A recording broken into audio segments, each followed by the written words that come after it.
Hello everybody. Today we'll be discussing about the methods of transistor biasing.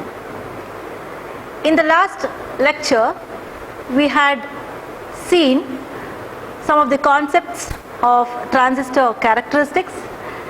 We had seen the DC load line. We had seen the concept of operating point or Q point, and we also had learnt about how to select the operating point. Let us have a quick recap of what we had learnt in the last class. What do we mean by biasing? So this is what we had discussed in the previous lecture. So biasing is a technique of applying voltage, DC voltage, externally to the terminals of the transistor, so that it will operate in a particular region or desired region. What does this desired region mean? Where is this desired region? For the purpose of amplification, the transistor have to operate in the active region. For that, the condition is the base to emitter junction must be always be forward biased, and collector base junction must be reverse biased. And the other operating region is, one is the switching operation, that is it can be in the saturation region and to be in the on state, and it can also be in the cutoff region to make the transistor to operate in the off condition or as open circuit. And we also discussed about what is meant by operating point. So this operating point is obtained by plotting the DC load line on the output characteristics of the transistor and obtaining the DC values of collector current IC and collector to emitter voltage VCE, and we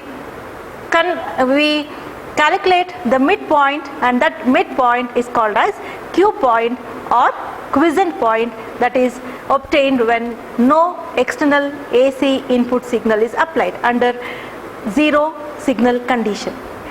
In today's class we will be discussing about the methods of transistor biasing. Why do we have to go for different techniques of biasing? In electronics we see to that the circuit has to be simple as well as it should be economical. So for simplicity as well as to make the circuit lighter or not to make it bulkier, we go for different techniques, and we also think about stabilization and other concepts. You can just look at this diagram here. So this is what we discussed in the last class. The base to emitter junction is forward by one battery, external DC source.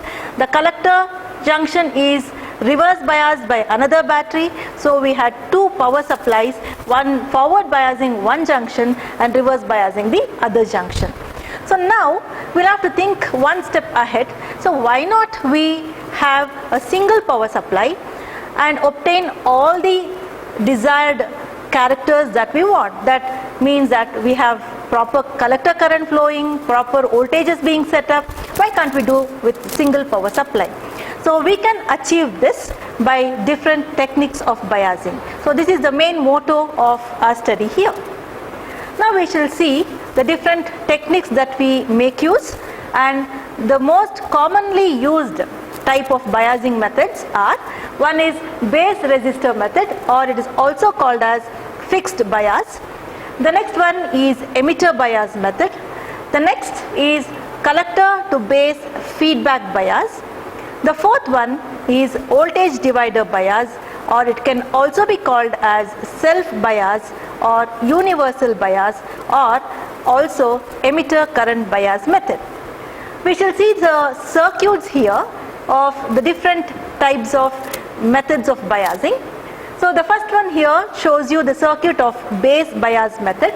So you can see that there is a resistor connected to the base terminal and it is being connected to the power supply, a single power supply. So all these methods they make use of single power supply instead of dual power supply or double power supplies.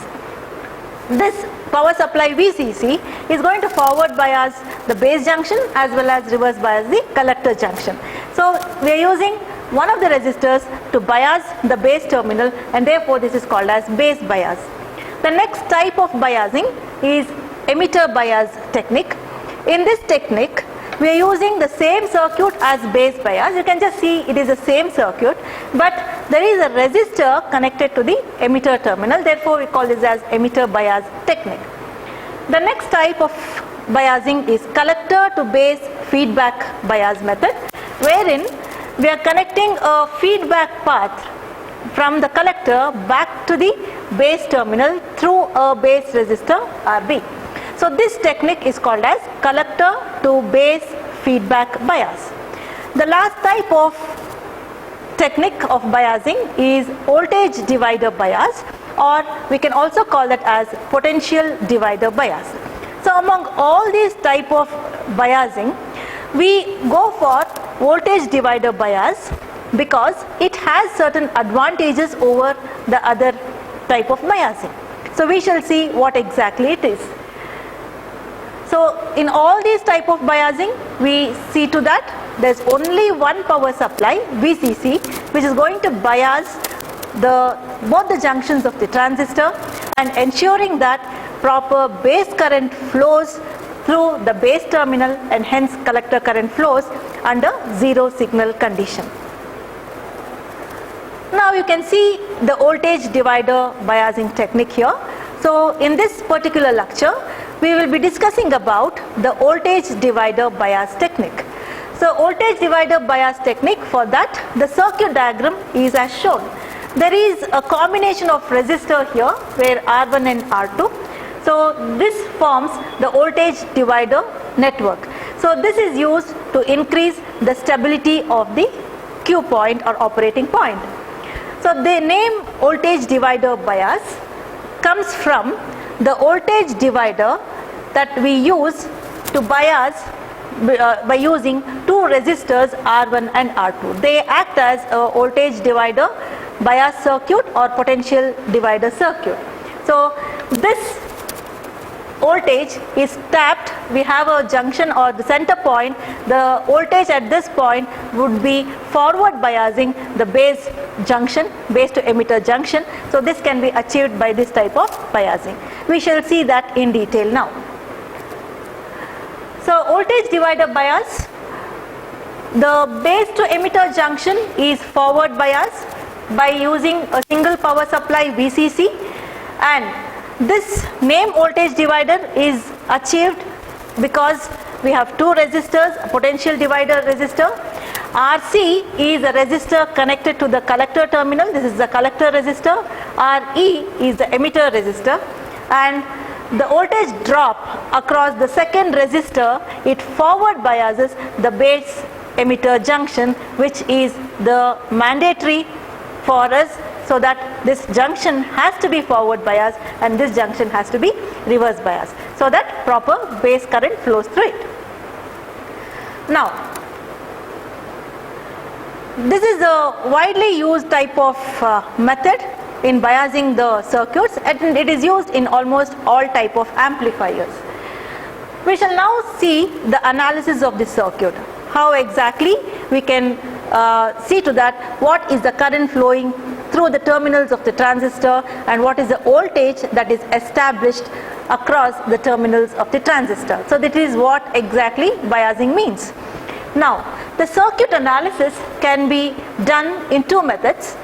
The first method is known as the exact method. We do this by using Thevenin's theorem. We have already studied Thevenin's theorem in the last academic year.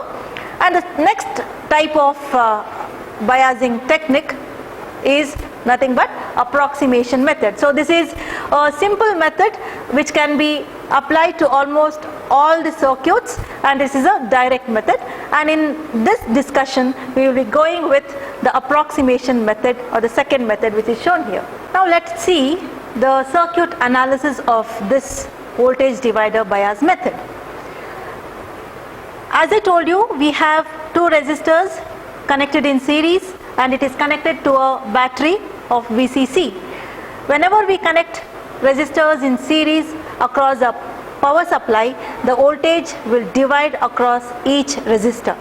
So now voltage is dividing across R1 and voltage is dividing across R2. So this is V1, this is V2. Before that, let us see the current is flowing through the first resistor as I1, the current through R1 is I1. Now this current is the current entering into the node or junction.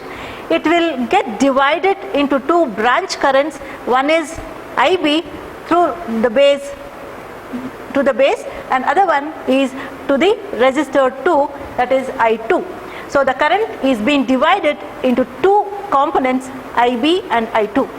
By Kirchhoff's current law or junction law, we state that the current entering the junction is equal to the current leaving, sum of the currents leaving the junction. So the current entering the junction is I1, the currents leaving the node or junction is I2 and IB. Therefore, we write this as I1 is equal to I2 plus IB. Let us call this as expression number 1. So if we have a well designed voltage divider bias circuit, then the base current is very less. It's in the order of microamperes and it can be neglected, and almost same current flows through the resistor 2, and therefore we can approximate this as I1 is almost equal or nearly equal to I2, and we can call this as I. So almost the same current will flow through I1 as well as through R1 as well as R2. Now let us apply the Kirchhoff voltage divider rule, Kirchhoff's voltage law, to the resistor here to find out the value of what is the voltage across the second resistor. So the voltage across second resistor VR2, so positive with respect to ground. So this voltage is same as the voltage at the node B or voltage at the base terminal. So we can say VB is equal to V2. So that can be calculated by using potential divider rule, that is the main voltage into resistance where the voltage drop has to be determined or calculated, divided by the sum of the resistors. So we get this expression V2 or VB is equal to VCC into R2 divided by sum of the resistors R1 plus R2. Now if we apply Kirchhoff's voltage law to the input loop or the base emitter section, the base voltage is here. It gets divided into base to emitter voltage and emitter voltage alone. So we can write this as VB is equal to VBE plus VE, where VE is the emitter voltage, VBE is the voltage between base and emitter. Or we can also know what is the voltage across the resistor RE, that is VE. So VE can be found out by rearranging the above expression, and we get VE is equal to VB minus VBE. As I told you, in the transistor biasing, we are just seeing to that what are the required voltages that has to be set up and what should be the current flowing through the terminals of the transistor. So we are going to find all the currents, we are going to find all the voltages across the terminals of the transistor as well as the voltage at the terminals of the transistor. So we found out what is the voltage at base, what is the voltage at emitter.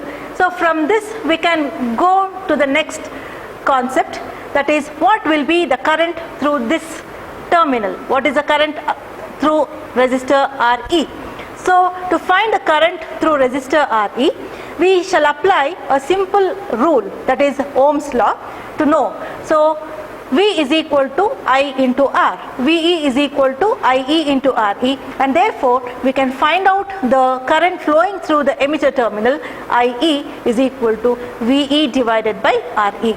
So we got IE. So IE can also be written as, because in the previous expression we have substituted VE with VB minus VBE, so VE can be replaced with this to find out the emitter current IE, because we do not know what exactly VE is directly. So also from the transistor current equation, IB is very small, and therefore we can assume that the emitter current is almost equal to IC. So we now got the emitter current, we now know what is the value of collector current IC. The collector current IC can also be written as ICQ, So we get the quiescent value of current. So quiescent value of current is the current which is obtained at the midpoint of DC load line. To find the value of the quiescent current, we make use of the same formula here, IC, which is nothing but IE, which is equal to ICQ, which can be written as VB minus VBE divided by RE. If we substitute the values of the voltages and the resistance value, then we can know what is the current flowing in the collector terminal. Now we shall see what is the voltage in the output circuit. So in the output circuit, to know the values of the voltages, again we need to apply the Kirchhoff's voltage law to the output loop, the output side. So we go from the top to bottom here. VCC, the voltage drop across this resistor is IC into RC. VC is equal to IC into RC. The voltage across these two terminals is VCE, between voltage between collector and emitter. Next is the voltage across the resistor, that is voltage drop across the resistor, is IE into RE, which is equal to VE again. So we write the expression by using Kirchhoff's voltage law. When we apply to the output circuit, we get VCC is equal to IC into RC plus VCE plus IE into RE. Now we know that IE is almost equal to IC. Therefore, we write the expression as VCC is equal to ICRC plus VCE plus IC into RC. We can take IC common and we can arrive at this expression.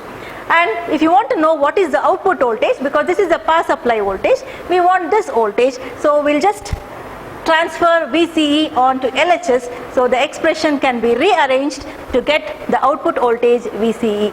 So this output voltage VCE is nothing but the quiescent value of the collector to emitter voltage that can be achieved by using this formula.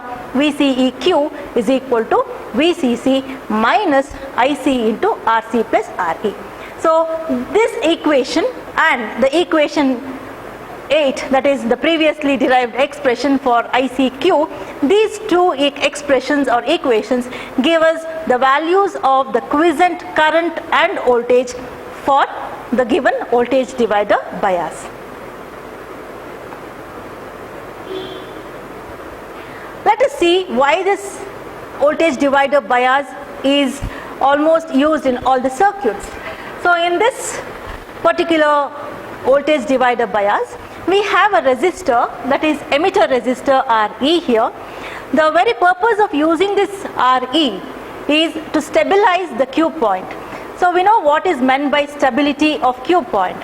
So stability of Q point means making the transistor collector current IC independent of temperature variations. As temperature increases, the collector current increases and the beta value also will change. So as this happens, there is a possibility of the Q point or operating point to drift along the DC load line. When this moves along the DC load line, so which is not desirable, because we know that if Q point is fixed at the center of the DC load line, we can achieve faithful amplification. Faithful amplification is a method of obtaining whatever the signal that we have given at the input, that output also will be the replica of the same but in a amplified manner or magnified manner. But here, if the Q point has a tendency to move towards saturation or towards cutoff, then there is a possibility of the signal being clipped or distorted. Therefore, this will change the beta value, so which is not desirable where the Q point is going to shift. Here in this particular circuit, let us see how the stabilization is going to occur. The emitter current will increase with the increase in IC, because IC is almost equal to IE. As base current increases, the collector current will increase. As collector current increases, the emitter current also will increase. So as emitter current increases, this is increasing, the voltage drop across the resistor will increase, that is VE will increase. As this voltage VE will increase, the voltage between base and emitter terminal will decrease. So we have an expression here, the base voltage, will apply KVL to the input circuit. We have already done this. VB is equal to VBE plus VE. As this component is increases, as emitter current is increases, this voltage will increase. As this voltage increases, this has to decrease so that this will be constant. So what is happening here? VBE is going to decrease. As VBE decreases, the current flowing into the base terminal of the transistor will reduce. As base current decreases, automatically the collector current also will decrease. As collector current decreases, that in turn is related to emitter current, i.e. emitter current also will reduce. As emitter current reduces, then the voltage drop will reduce. So this is a cycle where the increase in voltage across the emitter resistor makes the base current go low and collector current also to reduce. So this will stabilize the operating point, and the Q point will be fixed exactly at the center of DC load line. What are the advantages of this voltage divider bias?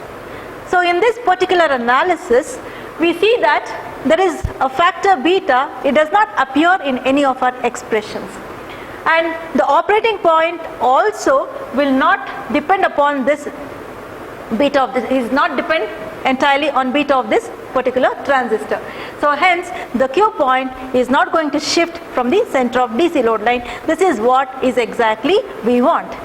Now even if you replace the transistor by another transistor, the beta value is going to change. When beta is not at all coming in our expressions here, so we do not have to mind about what's happening here. So even as the temperature increases, the collector current is not going to change and it is going to be stabilized. And this circuit provides excellent stability, and the circuit is used almost in all amplifier circuits because it's going to provide stability for the operation, and better amplification is achieved when we use this type of biasing in the amplifier circuits. So these are the advantages of voltage divider bias. Along with that, there is one disadvantage in this particular circuit. So what is the disadvantage? We know that RE is used for stabilization. It is going to stabilize the operating point, but it also does a feedback when we apply a signal. That means when we use this circuit in the amplifier for the purpose of amplification. So the resistor RE, it will feedback the AC signal back, and therefore there will be reduction in the voltage gain, so which is not desirable. So whenever we want an amplification happening, we need to have a large voltage gain, but this RE is sending back the signal, doing a feedback, so that there is a reduction in output voltage gain. Therefore we need to address this point, how to reduce this. So to achieve this, that means to stop or avoid the AC feedback, we are going to connect one capacitor parallel to RE, which is called as emitter bypass capacitor. So that will be this is a point that will be asked in the examination when you are associated with AC signal, that is when we talk about the amplifiers. So RE is used for stabilization, but RE will make feedback so that AC will be fed back and voltage gain will decrease. Therefore we connect a capacitor parallel to it so that we will not have this disadvantage here. Now we shall see the expression to find the quiescent points of the DC load line, on the DC load line. So we will consider this equation. VCE is equal to, we are going to draw the DC load line now. So VCE is equal to VCC minus IC into RC plus RE, which we have already derived. Now we want to draw the DC load line. To plot the line, we need to have 2 points. One is on X axis, other one is on Y axis. So on X axis the current is 0, therefore we can say to that we can make IC is equal to 0 in this equation. When we make IC equal to 0, then voltage between collector and emitter will be is equal to VCC, that is the supplied voltage. Therefore if we mark a point on X axis, exactly how much VCE will be equal to VCC, we get a point on X axis. And VCEQ can be calculated by the same expression, VCEC minus IC into RC. Do not get confused between the Q point and the load line point. Load line point is one where we make any one component of current and voltage is equal to 0 in this expression to achieve 2 points. But in this expression, we are going to find the midpoint on the DC load line. So we will come to know when we do a numerical on this. Now, to obtain another point, the extreme point on y-axis, we will consider the same equation, but on y-axis we will make the voltage component 0, we will make VCE is equal to 0, then we will get IC, IC can be rearranged and we can obtain IC, IC is equal to VCC divided by RC plus R. You can just see we had earlier VCC by RC for the IC saturation point, but here we are getting one more term, there is RE being connected here, so therefore we get IC saturation is equal to VCC divided by RC plus RE. So this is how we can obtain the endpoints of DC load line and the operating point, the coordinates of operating point VCEQ and ICQ. For better understanding of this concept, we shall go with a numerical so that we'll understand how exactly we can achieve the terminal voltages as well as the current through the terminals of the transistor. To mark the points on x-axis and y-axis, what we have already obtained by the equation, the IC is equal to VCC divided by RC plus RE. We'll mark the value obtained by this equation by substituting the values of voltage and resistors. We get a point A here, and similarly when we substitute the value of VCE is equal to VCC, then we get a point on x-axis, we'll mark it as point B. We join point A and B, we get a straight line on the output characteristics of transistor, and this is called as DC load line. To achieve the Q point and the coordinates of Q point, the coordinates of Q point points are VCEQ and ICQ. So this can be achieved by using the formula VCEQ is equal to VCC minus IC into RC, IC into RC plus RE, and ICQ is equal to almost equal to IE, that is VB minus VBE divided by RE. So let us draw the circuit diagram for the voltage divider bias.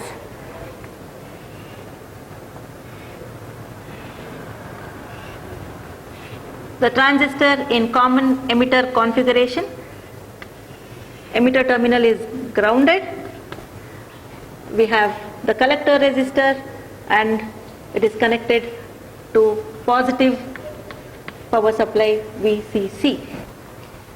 RC is the collector resistor, the value of RC is given as 5 kilo ohms. There is a resistor connected at the emitter terminal, this is RE. RE is given as 1 kilo ohm. There is another resistor, this is a voltage divider circuit, two resistors are connected, R1 and R2. The value of R1 is given as 40 kilo ohms and R2 is given as 5 kilo ohm. So now we have to find what is the current flowing through the collector.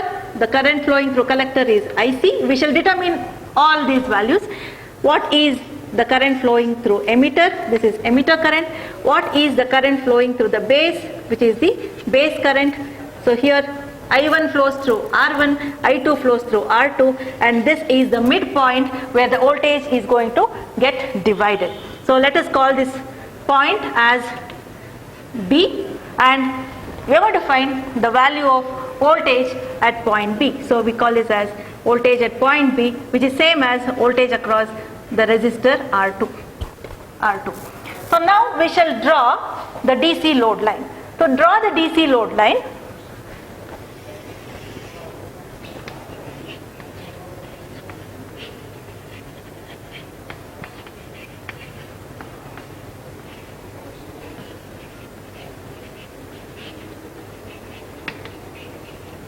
we should have two extreme points. What is that? VCE VCE cutoff and IC saturation. To find the point on x-axis, that is VCE cutoff, to find the value of VCE cutoff, that will be equal to VCC. So what is the value of VCC that we have taken? That has been given in the numerical, that is equal to 12 volt. So VCE also will be equal to VCE cutoff will be equal to 12 volts. So we got 1 point on x-axis. Now let us find the point on y-axis, which is called as the saturation point, IC saturation, which is given by the formula VCC divided by RC plus RE. This is the end point on y-axis. We'll substitute the values here. VCC is 12 volts. RC value is given as 5 kilo ohm. 5 kilo is 5 into 10 raised to 3 plus RE is 1 into 10 to the power of 3. So if I calculate this value, so this would be equal to 12 divided by 6 into 10 to the power of 3, which is equal to 2 milliampere. So this is the value of the current, maximum value of current IC saturation.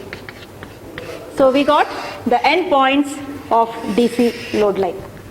Okay, so now let's do the estimation of Q point.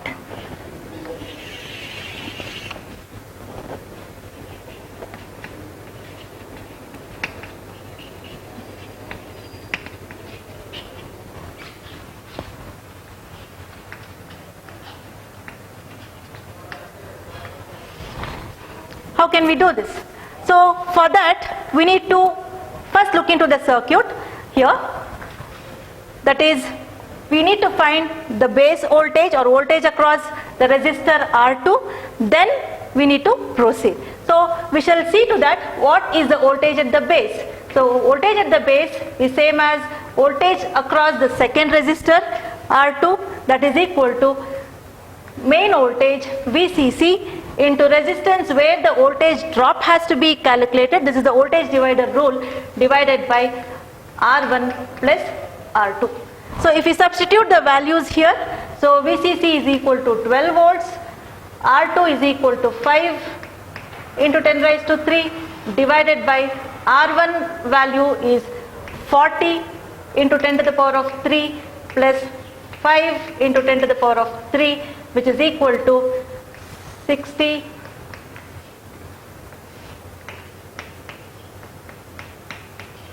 So this value you will be getting around 1.3 volts. So this is the voltage at the base terminal.